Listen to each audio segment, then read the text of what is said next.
County. So I see no one more appropriate to introduce his colleague, Judge Ed Emmett, than Mayor Turner. Ladies and gentlemen, please help me to welcome Houston Mayor Sylvester Turner.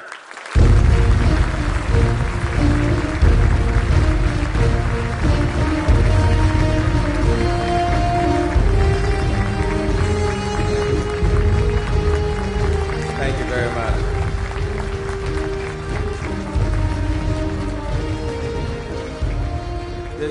This afternoon, I am honored, Judge, to have the privilege of introducing you at the State of the County address this afternoon. He reminded us about an hour ago that he will be introducing me a couple of months later. So I've taken the liberty of scratching out a few things and kind of redirected some others. I do want you to know, out of respect, Judge, for you and for the county commissioners, a number of the city council persons are here. And I do want them to stand up just to let you know the respect that we have for you and the county here. And I want to thank them for coming.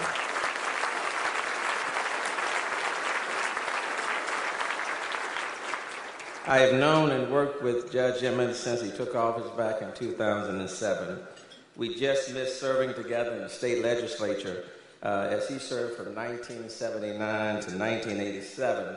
And I was elected to office in 1988. Judge Emmett has received international recognition for his work in transportation and logistics policy.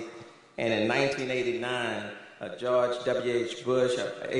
Bush nominated him to serve as a commissioner at the Interstate Commerce Commission, where, by the way, he was unanimously confirmed by the United States Senate. And let me make a note that was probably the last time the United States Senate has voted unanimously on anything. And then today I'm honored to be not only with him, but with his lovely wife, with Gwen. I certainly want to acknowledge all the work that she has done, and the two of them collectively, what they have done on the area of mental health. They really have advanced the interests of mental health in Harris County in the state of Texas.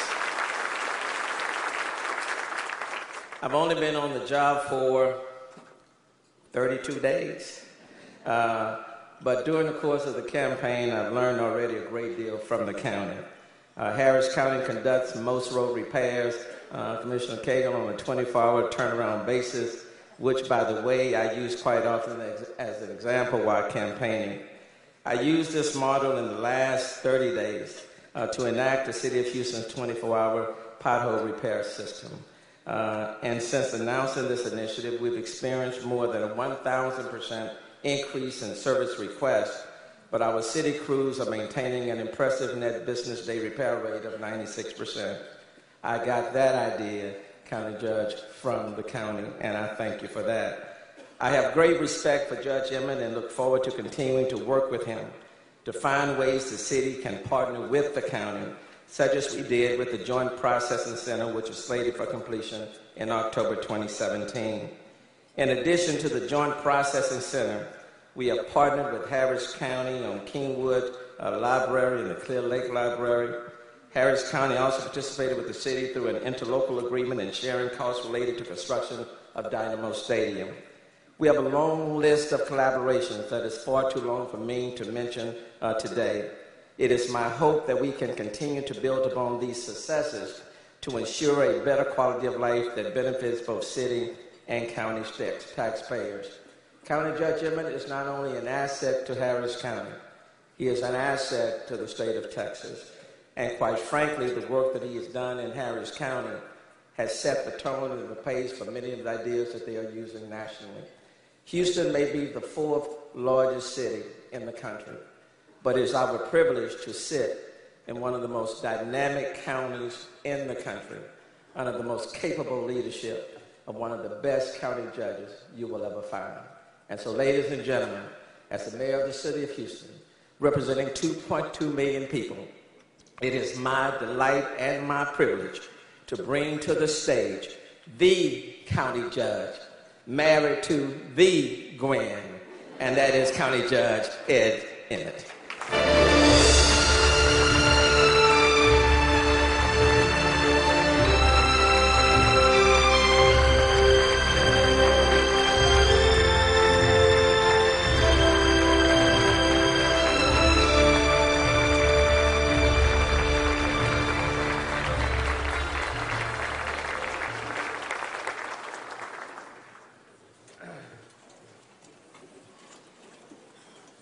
good afternoon, and thank you for being here.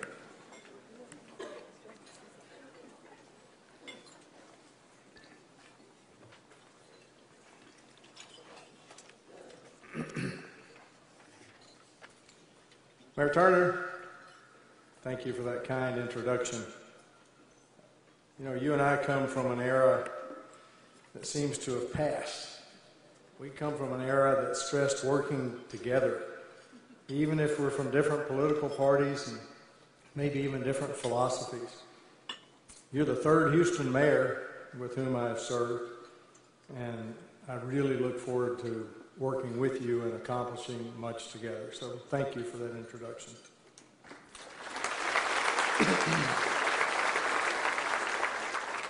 Speaking of working together, I hope the invocation arranged through Interfaith Ministries sends a clear message from Harris County to the rest of the state and to the rest of the nation that we view diversity in race and faith as something that makes us stronger, and that we must always seek understanding and reject intolerance. That's what that prayer is really all about. And Sheriff Hickman and members of the Sheriff's Honor Guard, you are constant reminders of those who serve day and night to keep all of us safe, and I'm honored by your participation today. So thank you for being here.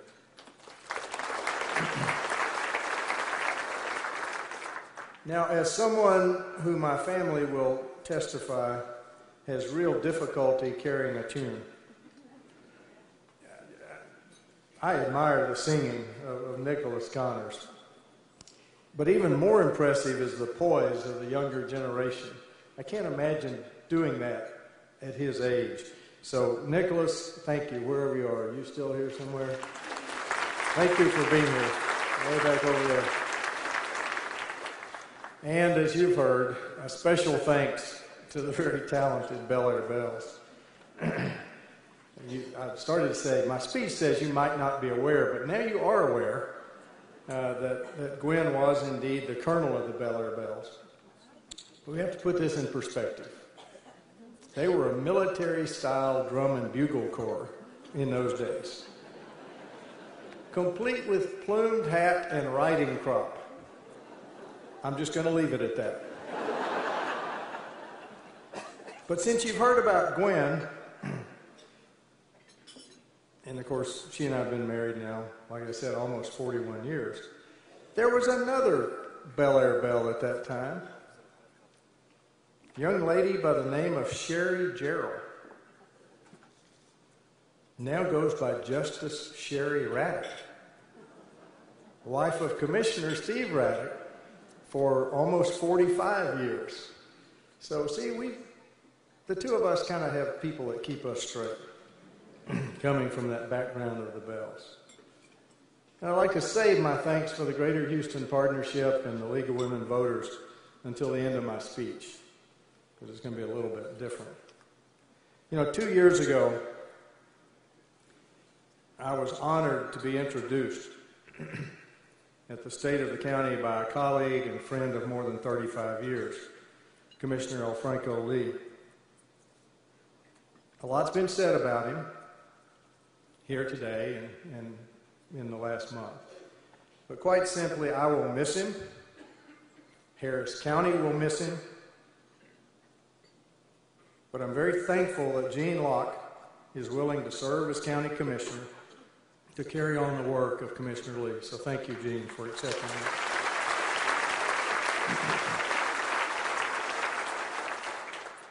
Before I begin my formal remarks, I must make an observation. Yesterday there was a certain caucus, and I'm asked all the time about the presidential caucuses and primaries in Iowa and New Hampshire, and they're getting so much national attention. And I need to put that in perspective. So here goes. More people live in Harris County than live in Iowa and New Hampshire combined.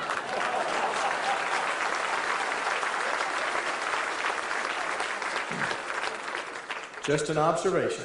Just saying. This is my 9th State of the County address. And in years past, I've spoken of Harris County in terms of people and issues, storms. No mention of hurricanes today, by the way.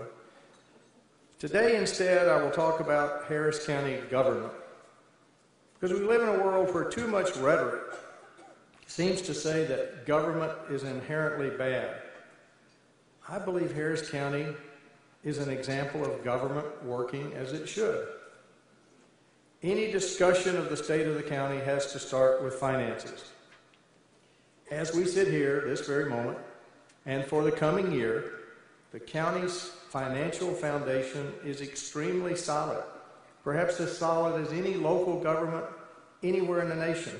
The budget team headed by Bill Jackson has not only maintained our AAA bond rating, they have built a budgetary process that will always make sure taxpayer dollars go toward those programs that are most needed to maintain the vitality of this, the nation's 3rd most populous county. That's a good thing. You can applaud for it. And speaking of taxpayers, they've already been thanked once, but I will continue to thank on behalf of all of us who serve in county government, the voters who overwhelmingly approved $848 million in new bonds. What will these bonds do? Well, these bonds will allow Commissioners Locke, Mormon, Raddick, and Cagle. Locke, Mormon, Raddick. Sounds like a law firm. And 3 of them are lawyers, come to think of it. We're outnumbered, Steve, wherever you are out there in the audience. It will allow the commissioners to continue to meet the transportation needs of a rapidly growing population and to provide improved park space for a county that is becoming ever more urbanized. It will also allow Director Mike Talbot in the Harris County Flood Control District to do an even better job as they face a never-ending battle against flooding. And we were reminded of how that battle is never won just last Memorial Day. You think you've got it under control one place, and the flooding crops up somewhere else. The additional bonding capacity that's recently been approved will give them the resources they need, like I said, to do an even better job. But when the voters approved what seems like a very small amount, $24 million for expanding and improving the county's animal shelter, they made the daunting task at veterinary public health a bit easier. But more importantly, though, what we will see is there will be countless pets in the future that will be reunited with families or will be given a home. That's going to put a lot of smiles on a lot of people's faces. And that's important. It's a little thing, but the better job we do with that, it touches people's lives. So now that we're smiling about that, there are quite a few other good news stories regarding Harris County. Following passage of Senate Bill 1185 by the legislature in 2013, Regina Hicks and many others are implementing a pilot program to end the cycle of incarceration that traps far too many of our residents who suffer from mental health issues. On the same front, Sheriff Hickman's officers, along with the city and other area law enforcement personnel, are focusing more and more on directing the mentally ill away from the criminal justice system and toward the health care they truly need. And a key component of this new approach is an emphasis on helping the homeless population to find the resources they need. That is something that we all need to do better and more often.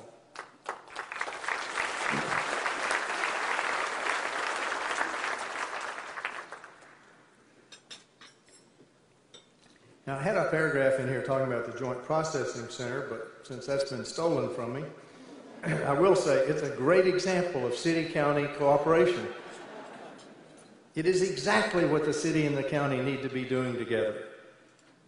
But hopefully the Joint Processing Center is a harbinger of things to come in terms of county-city cooperation. In the realm of criminal justice, a regional institute of forensic sciences or a crime lab makes too much sense to ignore. We need to get that done, the city and the county. Another example of very effective government cooperation is TransStar. A major expansion of TransStar is almost completed. The building itself is a showcase of the latest technology, particularly in the Harris County Office of Homeland Security and Emergency Management. Mark Sloan, the Harris County Emergency Management Coordinator, and his team have the best emergency operations center in the nation. If you have not seen it, go take a tour. It is worth it. And the official opening of the expanded TransStar, the new facility, is expected within the next few months. But TransStar is a lot more than a building. It's a concept. It's a cooperative effort between the Texas Department of Transportation, Harris County, the City of Houston, and Metro. And each of those levels of government really need to commit to fully using and maximizing the usefulness of TransStar to give our residents more information and to keep them safe. In addition to facilities, infrastructure, and major programs to address the needs of Harris County, the county engages in a variety of activities that make our communities a better place to live. These activities are not necessarily well known, but they contribute to our well-being. For my part, in this very building, a nonprofit called HC Events stages an annual International Transportation and Logistics Conference that keeps us at the cutting edge of international trade. The late Commissioner Alfranco Lee's Street Olympics provide direction and lasting memories for thousands of children.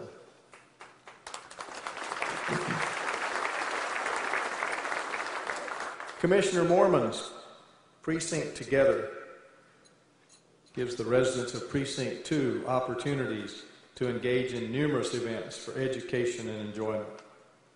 Commissioner Raddick's dog parks are legendary, but I've personally witnessed the impact of his providing playing fields for diverse groups, such as the Houston Cricket League.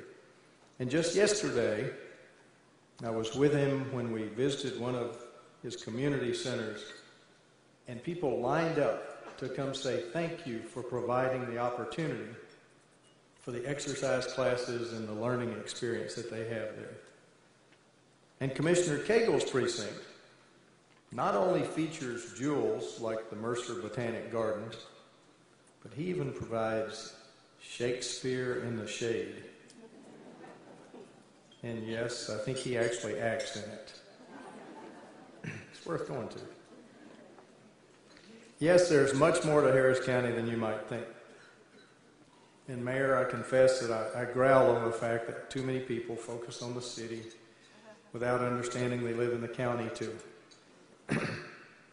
We must all work hard to raise the profile of Harris County. Over the years, I have seen and heard many references to a city-county rivalry. But the truth is there are 34 municipalities in Harris County. Every resident of every municipality is also a resident of Harris County. These residents pay taxes to the cities they live in and to the county. So what we have to do is make sure that they know what the county does. And we have to make sure that the county and all those cities work together to provide the services as efficiently as possible. Those are some of the good things going on in Harris County. But we do face some challenges. It's not a real long list, but I'm going to pick out 3 that we cannot ignore in the year 2016. First, transportation. Rapid growth has created serious problems in mobility, not just for commuters and for passenger vehicles, but for commercial vehicles as well. If the local economy is to continue to grow, freight has to be able to move.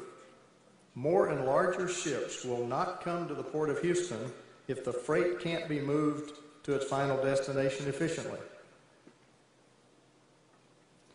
Beyond international freight and its critical role in our economy, we must also remember the so-called last mile for freight, because that last mile is nearly always moved by truck. Everything you see on store shelves got there on a truck. We have to make sure that those trucks can continue to move. The Texas Department of Transportation, in anticipation of federal requirements, recognized the need to develop a Texas freight network. For the past 2 years, I've had the privilege of chairing TxDOT's Freight Advisory Committee. We met all over the state. Last week, the Texas Transportation Commission adopted the recommendations of that committee. And I'm very pleased to say there are many recommendations to improve freight movements in and around Harris County. My personal priority is the I-69 bypass. We know that US 59 is being converted to Interstate 69, but we really don't want all that traffic coming right through the middle. There needs to be a bypass, and it needs to go south and east. Currently, no such bypass is even on the drawing boards, but a route to handle traffic from all the area ports, Freeport, Galveston, and Houston, as well as traffic flowing to and from Mexico to all parts of the United States, is the key to avoiding catastrophic congestion in our area. Beyond that specific project, the county, the state, surrounding counties, the cities, and Metro have to continue to address the mobility needs on a regional basis. And the Transportation Policy Council at the Houston-Galveston Area Council is doing just that. We need to make sure that that continues. But make no mistake, simply building more roads is not the answer. Rail must be used more to move people and freight. Let me give a clear example. A container ship comes to the Port of Houston carrying 5,000 containers. And by the way, that's not a particularly large ship. If half of its cargo, 2,500 containers, is destined for the Dallas-Fort Worth area or beyond, that means we have to add 2,500 trucks to Interstate 45 and our area roadways. A better solution is to put as many of those containers as possible on rail. Wherever possible, we need to move freight by means other than trucks. Railroads, barges, and frankly, technologies not yet invented, all will have to be used if our area is to live up to its potential as the gateway of North America. Make no mistake, though, truck traffic in our area will continue to grow. Think back to that aforementioned ship. The other 2,500 containers that are going to stay in our area will still have to be moved by truck. And then the cargo in those containers, once they're emptied, will ultimately be delivered by truck. Why do I spend all this time on this? I'm a little bit of a transportation wonk, I admit. But freight is what keeps this economy moving.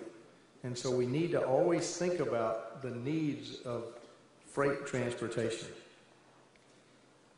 The second challenge that cannot be ignored is healthcare. From indigent healthcare provided by Harris Health and private hospitals to meeting the mental health needs of the community, to protecting public health through immunizations and other means, Harris County government has a responsibility to its residents. And while some at the federal and state levels can play politics with the issue of health care, we cannot. We don't have a choice. When we have an infectious disease outbreak here, somebody wants us to take care of it. When we have people literally dying and coming to public hospitals and private hospitals, we can't turn them away. So the county's healthcare challenge comes in two parts. First is meeting the fundamental needs, providing the facilities and the staff necessary to take care of our residents. Harris Health, the Harris Center for Mental Health and IDD, formerly known as MHMRA, and Harris County Public Health are working mightily to meet those needs. But that's where the second part of the challenge comes in. How do we pay for the buildings and the staff that's required to meet the needs that are dictated to us, not only by our conscience, but dictated to us by state law? We're told we have to do this. So long as the county property taxpayer has to bear the cost of health care, we will have trouble meeting the challenge. Refusing to accept federal dollars available for indigent health care makes no more sense than turning down federal highway funds.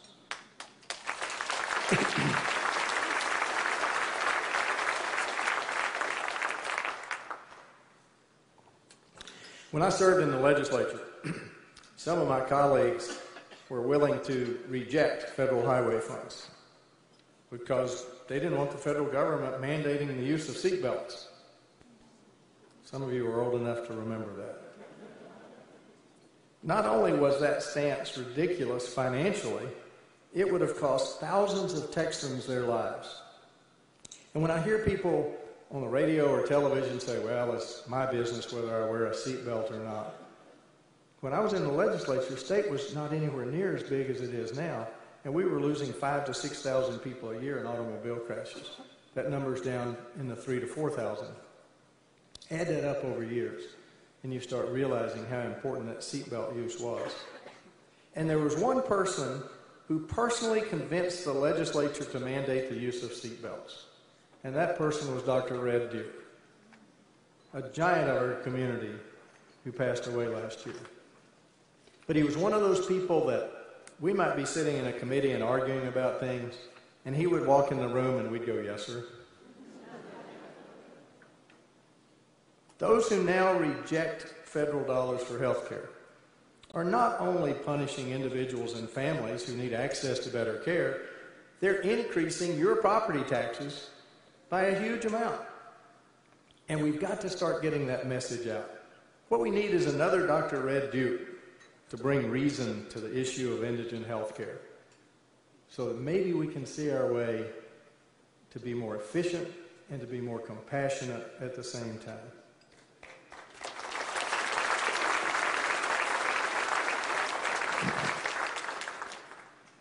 I have to take a long drink now. The challenges of transportation and health care affect the daily lives and well-being of the residents of Harris County.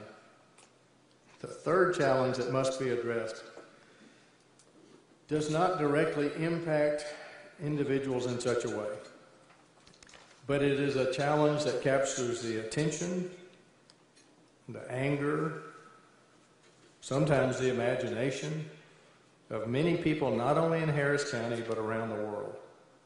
Of course, that challenge is the Astrodome.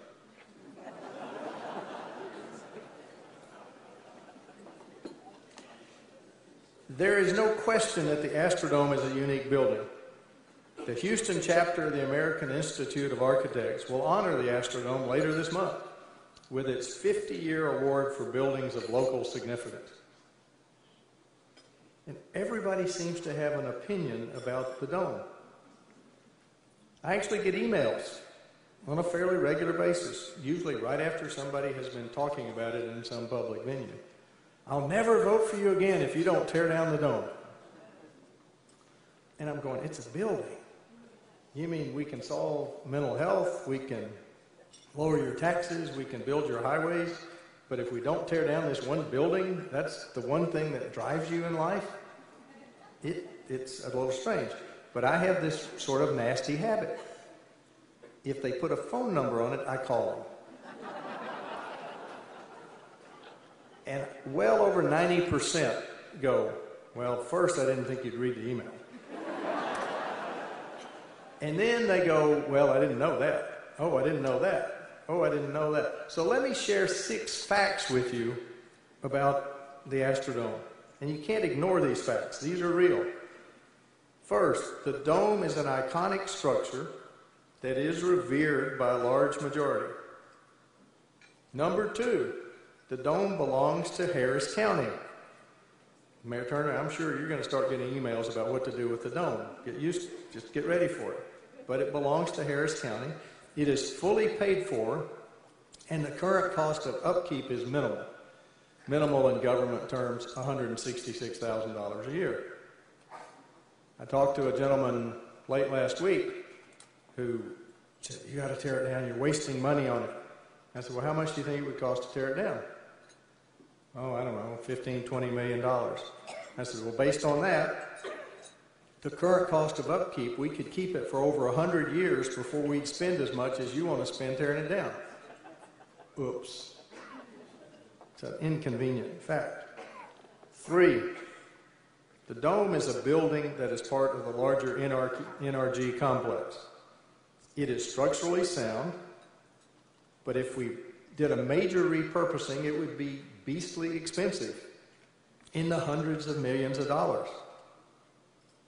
4, the Texas Historical Commission has a pending application to designate the dome as an antiquities landmark. And while that application is pending, and certainly if the application is ever approved, we can't do anything to the dome without first getting the permission of the Texas Historical Commission. So to those who say, well, you ought to just go tear it down next week, not going to happen. 5, the Houston Livestock Show and Rodeo and the Houston Texans have contractual rights at NRG Park, and those rights must be recognized, including the county's commitment to maintain the other NRG facilities. So whatever we do out here, we obviously can't let the stadium go down. We can't let the center go down. This is all part of one giant complex. And 6, there is no private interest that has come forward with a viable plan to save the dome. So for any of you who might want to send me one of those emails that I get regularly saying, sell it to somebody else, nobody wants it. Not going to happen. So against the background of these facts and with the realization that the public has little appetite for massive spending on the dome, I believe the best option is to commit to saving the structure in a manner that provides the most usable indoor space for the current and future tenants of NRG Park, as well as the general public. And as I said last year, I believe the dome floor should be raised to ground level. Makes it much easier to go back and forth through the dome. Made into a park space, open space, that can be used by the rodeo, by the Offshore Technology Conference, by festivals and gatherings, and the general public. The 25,000 people who showed up, which by the way was a huge surprise. We thought maybe 1,000 people were going to come out here to see the dome on its 50th birthday. 25,000 showed up. And a little side note, they waited 4 hours to come down, just to walk down on the ground floor and look up. The side note is, I had to ask Jose Cruz to leave, because everybody wanted their picture taken with Jose Cruz. Now I'm standing down there, I'm the county judge, nobody wanted a picture taken with me. So finally I said, Jose, can you go stand up there so that at least they'll be exiting and we can move on with this. But it showed the love and affection that people do have for that building. 2016 is the year to make something happen with the dome. The commissioners, the Harris County Sports and Convention Corporation, and I and many others have been working to come up with a plan that will breathe life back into the dome. It makes no sense to leave the dome sitting unused. Harris County renovates and updates county buildings all the time. The dome really ought to be treated like any other county building. In addition, there are dedicated community leaders who are eager to work with the county through a conservancy or similar entity to develop and implement a long-term vision for this magnificent structure. I further believe the dome presents an opportunity for the city and the county to form a partnership to preserve this symbol of our community. It doesn't make any sense for George R. Brown and NRG and all our facilities to be competing with each other. We need to find a way to make that all work together. Before I leave the topic of the Astrodome, I must address the naysayers. Frankly, the dome's not an emotional issue for me. That's going to come as a shock to some of you. To me, it's an asset that belongs to the taxpayers. So the decision really is a matter of asset utilization. What are we going to take this building and use it for going forward? It cannot and should not be torn down. Even if demolition were an option, it would cost tens of millions of dollars. And to those who say they tore down Yankee Stadium so we should tear down the dome, I say you just don't get it.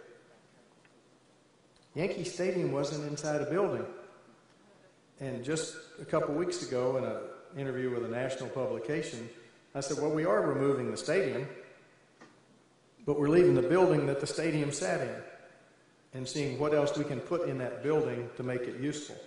And it was like this light went on. They went, oh, I never thought of it in those terms. But recently there have been some other suggestions that I think you'll see in the very, very near future. I believe the dome can be used as part of their fan experience, not necessarily the inside, for the Super Bowl.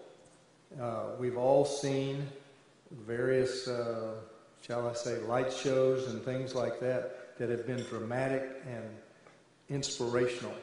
And I think the dome, it's not going anywhere between now and next year when the Texans are in the Super Bowl.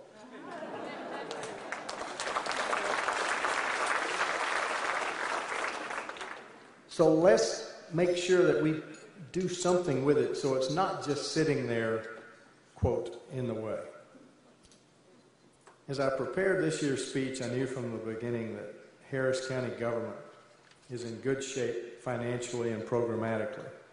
Harris County is one of the best-run local governments in the country. I'll say that over and over and over.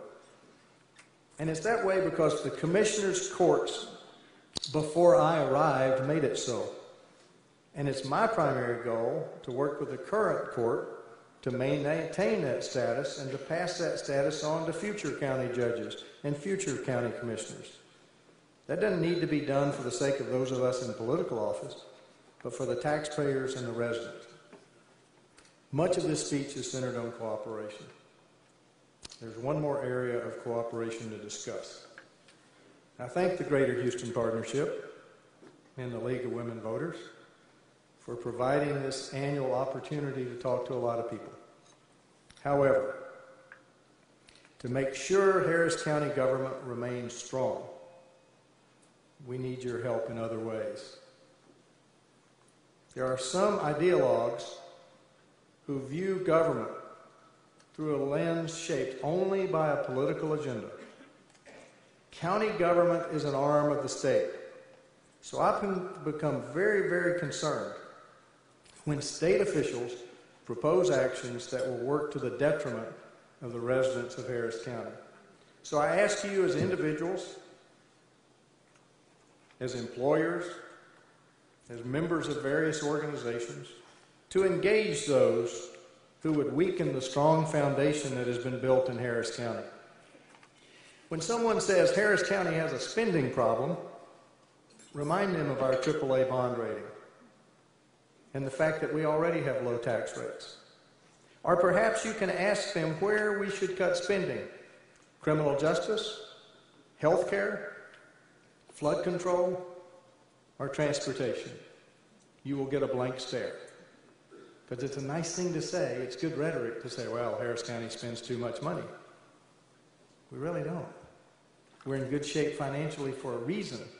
We need to, and I ask you, I plead with you, push back against those who want to play politics with county government. Even if you've supported them all these years, when they do that, say, no, wait a minute. Harris County's fine. Leave it alone.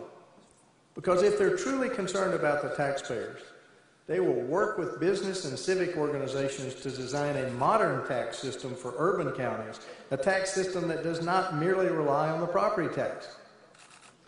If their fight is with the property tax, then let that be the fight. Then give us some other tools with which we can, make things happen in the county. In the world of politics, too many candidates see government as the enemy. Ironically, though, they want to be part of government. I don't get it. I don't get it when people run for office, they've only been in government their whole life, and say, like me, I'm an outsider. It's odd, but we're in a strange year. And such people have vilified government employees. Yet, whenever a flood occurs, whenever there's a transportation problem, they want to know why you didn't solve the problem. We need good people going into government. Bob Gates has just written a book about that very subject, that if the politicians continue to vilify government service, it becomes a spiral, a downward spiral. We need good people to go into government. We should encourage young, bright, talented individuals to join public service. For me, I am extremely proud to be a part of Harris County government. I believe in what is being done in Harris County, and I believe in the possibilities for the future of Harris County. If we all work together, those future possibilities will become reality. Thank you very much.